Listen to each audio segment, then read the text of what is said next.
most prolific period of pessimism comes at 21 or thereabouts, when the first attempt is made to translate dreams into reality.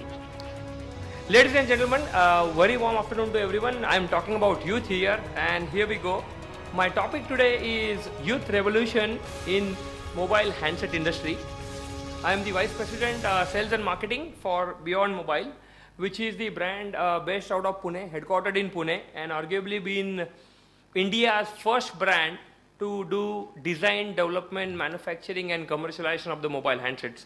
So it all started with development of the IDs, what we call industrial designs, and developing our own molds, unlike other folks in India who are typically importing the phones into their brands and then selling out in the market. So from an introduction standpoint, I thought it will be interesting to go, since the topic is revolution of youth, why not tell you the evolution of communication, since this is all very well linked. So if you know, in the primitive days, how the communication was through the birds called dove. Then came a time wherein the communication was through horses. People will send letters, communications through horses. Then there was a time for postmen. Slowly, it gravitated, and now, a few years back, it was a time about hardwired telephones, the tring phone, what we call. Then it came cordless devices, and now it's mobile handsets. So that is the evolution of the mobile handset which you have seen.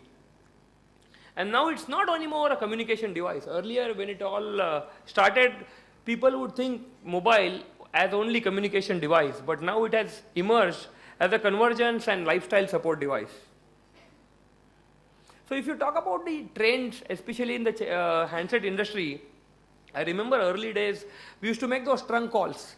Then it started with STD booth. I still remember my days when I was applying for US universities, and when I used to make calls, I would go outside, I would go to a STD booth, wait there for hours together, since either the call wouldn't get connected or there will be too much of rush. But now the time has changed. Another thing what my colleague just talked about, and the dynamism in the operator industry leading to extremely subsidized tariff, that is really getting youth involved. Earlier, the scenario was per household there was only one mobile when it all started, because the tariffs were also quite high. But nowadays, I like to give an analogy of a wall clock and a wristwatch. So earlier days, it was only wall clock in the house.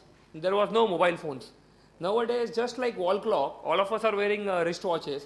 Now everyone or most of the folks have landlines or cordless phones at home, and mobile phones almost every person is carrying.